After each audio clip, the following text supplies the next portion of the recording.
Hello students. बाल विकास की अवस्थाओं की श्रृंखला को आगे बढ़ाते हुए इन अवस्थाओं की एक विस्तृत चर्चा। पहली अवस्था शैशवावस्था, जिसे अंग्रेजी में इन्फेंसी कहा जाता है। यह लैटिन भाषा के शब्द इन्फेंट्स से लिया गया है, जिसका अर्थ है इन मीन्स नहीं और फरी मीन्स बोलना, अर्थात बोलने के अयोग्य। जिस अवस्था में एक बालक बोलने में असक्षम होता है उस अवस्था को शैशवावस्था कहा जाता है। स्ट्रैंग महोदय के अनुसार जीवन के प्रथम 2 वर्ष बालक के भविष्य की आधारशिला बनते हैं। स्ट्रैंग साइकोलॉजिस्ट ये कहते हैं कि जो पहले 2 साल होते हैं वो एक बालक के फ्यूचर की फाउंडेशन होते हैं।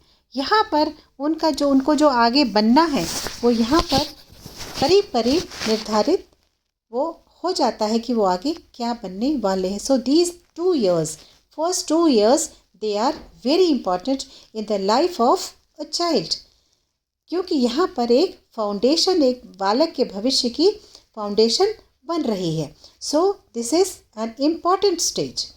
न्यूमैन के अनुसार 5 वर्ष तक की अवस्था शरीर एवं मस्तिष्क के लिए बड़ी ग्रहणशील होती है। यानी कि पहली 5 वर्ष तक की जो स्टेज है वो बॉडी और ब्रेन के लिए very important, because these body and brain they are very actively accepting everything. और यहाँ पर जो ग्रहणशीलता होती है बॉडी की और मस्तिष्क की वो सबसे ज़्यादा होती है 5 साल तक। बालक के जन्म से लेकर प्रारंभिक 6 वर्षों के काल को शैशवावस्था कहा जाता है। शैशवावस्था की आयु के निर्धारण पर अभी भी मनोवैज्ञानिकों में मतभेद पाया जाता है, लेकिन फिर भी 5 से 6 वर्षों को ही इस अवस्था में शामिल किया गया है। बालक में विकास की दृष्टि से इस अवधि का बहुत ज़्यादा महत्व होता है। इस समय बालक को जो भी कुछ सिखाया जाता है उसका प्रभाव तुरंत पड़ता है। सिगमंड फ्राइड के अनुसार ये काल यानी कि शैशवावस्था बालक के भावी जीवन की नींव रखता है। जैसे कि मैंने पहले भी बताया कि दिस इज़ यहाँ पर फाउंडेशन बनती है बच्चे के भविष्य की। फ्रॉइड ये कहते हैं कि मनुष्य को जो कुछ भी बनना होता है प्रारंभ के 4-5 वर्षों में ही बन जाता है। कहते हैं ना छात्रों कि होनहार बिरवान के होत चीकने पात। एक बालक को भविष्य में जो बनना है उसके लक्षण निश्चित रूप से पहले 4-5 वर्षों में दिखाई देने लगते हैं। तो पूत के पाए पालने में दिखाई दे जाते हैं। तो वही चीज़ है, फ्रॉइड ने यही कहा है कि मनुष्य जो आगे बनने वाला है वो पहले 4-5 वर्षों में पता पड़ जाता है। वैलेंटाइन के अनुसार शैशवावस्था सीखने का आदर्श काल है। This is an ideal stage to learn. जो इन्फेंसी स्टेज है यहाँ पर जो लर्निंग कैपेसिटीज़ होती हैं एक बालक की वो सबसे ज़्यादा होती हैं।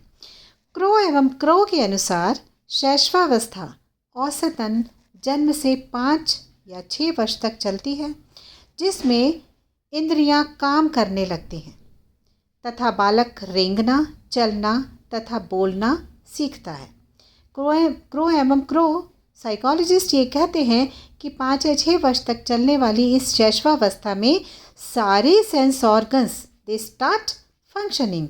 यहाँ पर सभी सेंस ऑर्गन्स काम करने लगते हैं और इसी स्टेज में एक बालक रेंग करके आगे बढ़ना स्टार्ट कर देता है, चलना शुरू करता है तथा बोलना भी इस उम्र में, इस अवस्था में शुरू हो जाता है। तो इस तरीके से ये हमने देखा कि ये जो शैशवावस्था है वो एक बहुत ही महत्वपूर्ण काल होता है, क्योंकि यह अवस्था बालक के विकास का आधार प्रस्तुत करती है। जीवन के प्रारंभ में निर्मित प्रतिमान और जन्मजात शक्तियाँ सदैव बनी रहती हैं। देन कम्स बाल्यावस्था। शैशवावस्था पूर्ण करने के पश्चात बालक बाल्यावस्था में प्रवेश करता है।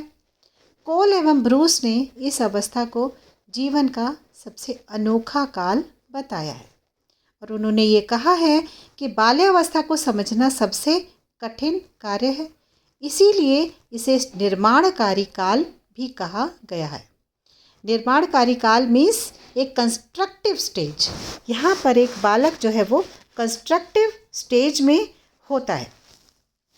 और इसको ये भी कहा है कि यहाँ पर जो जितनी भी निर्माणकारी जो एक्टिविटीज़ होती हैं, यहाँ पर बालक बालिकाएं उसमें एंगेज हो जाते हैं, इसलिए और इसे निर्माणकारी काल की संज्ञा दी गई है। रॉस ने बाल्यावस्था को मिथ्या परिपक्वता का काल कहा है।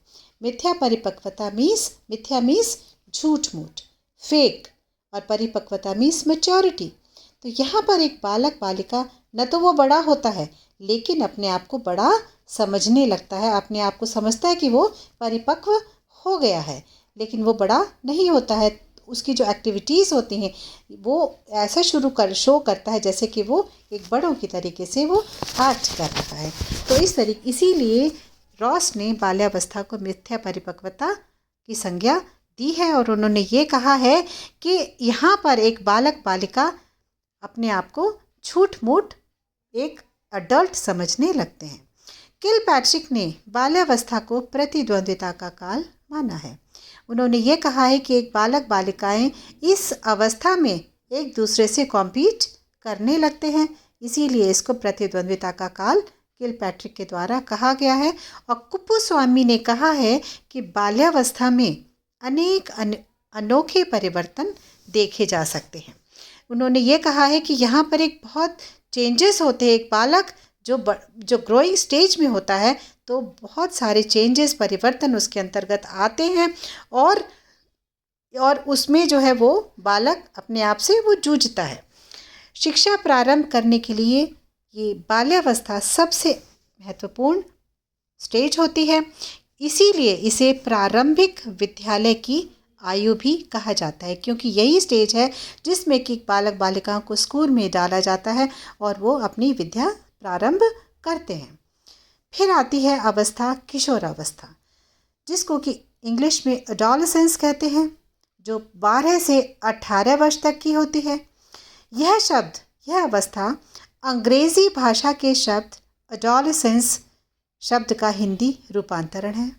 सामान्यतः इस काल की आयु 12 से 18 वर्ष होती है, लेकिन यह पूर्ण रूप से लिंग, जलवायु, प्रजाति और व्यक्ति के स्वास्थ्य पर निर्भर करती है।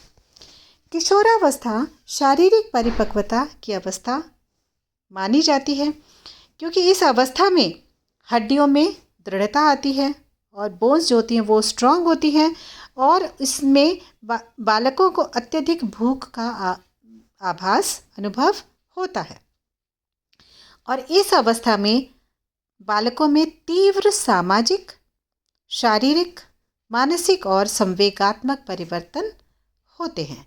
यहाँ पर एक जो social, physical, mental and emotional changes इस अवस्था में बहुत ज़्यादा देखने को मिलते हैं। बालक बहुत अधिक परिवर्तन वाली स्टेज से गुजरता है, और ये जो लैटिन भाषा के शब्द अडोलेसेंस से अडोलेसेंट बना है, और जिसका अर्थ होता है परिपक्वता की ओर बढ़ना, टू ग्रो टू मैच्योरिटी। इस उम्र में विकासशील बालक अपने अंदर हो रहे तमाम परिवर्तनों से हैरान और परेशान रहता है। इसी कारण इस अवस्था को तनाव एवं संघर्ष की अवस्था कहा गया है, जो कि स्टेनले हॉल मनोवैज्ञानिक ने इस प्रकार की संज्ञा दी है। कुल्हन के अनुसार किशोरावस्था बाल्यकाल तथा प्रौढ़ावस्था के मध्य अत्यधिक परिवर्तन का संक्रमण काल है।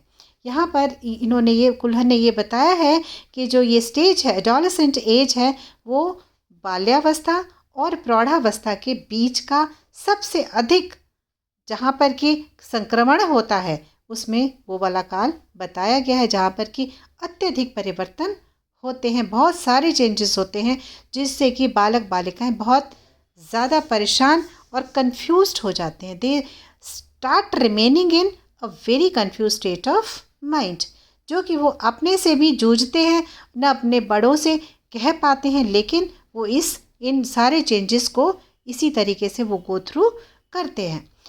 क्रो के अनुसार किशोर ही वर्तमान की शक्ति और भावी आशा को प्रस्तुत करता है।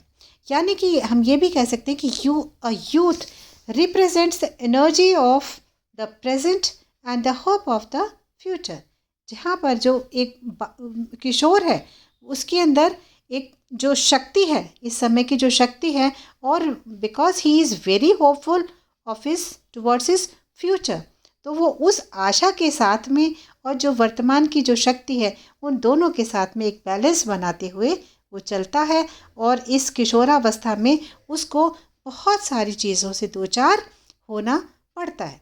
शिक्षा शब्दकोश में किशोरावस्था के अर्थ को इस प्रकार शब्द स्पष्ट किया गया है कि उन्होंने ये कहा है कि यौवनारंभ से परिपक्वता तक घटित होने वाली सभी जो क्रियाएं हैं वो इसके अंतर्गत आती हैं, किशोरावस्था के अंतर्गत आती हैं। और adolescence is a period in human development occurring between puberty and maturity and extending roughly from 13 to 14 years of age into the early 20s। तो यहाँ पर और स्टेनले हॉल के द्वारा दी गई एक कोट, उन्होंने ये कहा है कि किशोरावस्था तनाव, दबाव और संघर्ष की अवस्था है, क्योंकि यहाँ पर एक बालक अत्यधिक तनाव में रहता है, वो एक प्रेशर में है और वो अपने आप से स्ट्रगल करता है, क्योंकि यहाँ पर जो जितने भी उसके अंदर चेंजेस हैं वो उसके लिए बिल्कुल नए हैं, और उन चेंजेस को वो अपने आप से ही उससे जूझता रहता है, और जिसके फलस्वरूप उसकी जो आकृति और स्वभाव है उसके अंदर भी बहुत सारे परिवर्तन आते रहते हैं। परिवार में जब बालक बालिका जब इस अवस्था में आते हैं तो उनके अंदर जो एक बॉडीली जो चेंजेस होते हैं और उनके जो बिहेवियरल चेंजेस होते हैं उनको लेकर के भी उनके परिवारजनों की तरफ से उनको काफ़ी कुछ कहना सुनना पड़ता है। और ये जो इस तरीके से जो जितनी भी जो इंटरैक्शंस होते हैं उनके बड़ों के साथ में वो उनके लिए बिल्कुल स्ट्रेंज होते हैं। इसीलिए स्टेनले हॉल ने इस अवस्था को एक तनाव की, टेंशन की, दबाव, प्रेशर और संघर्ष यानी कि स्ट्रगल की स्टेज बताया है। और इस अवस्था से निकलते हुए एक बालक को बहुत अत्यधिक सपोर्ट की ज़रूरत होती है। इसलिए अभिभावकों को चाहिए कि इस समय एक बालक, एक किशोर को बहुत सपोर्ट करें। और please like, share and subscribe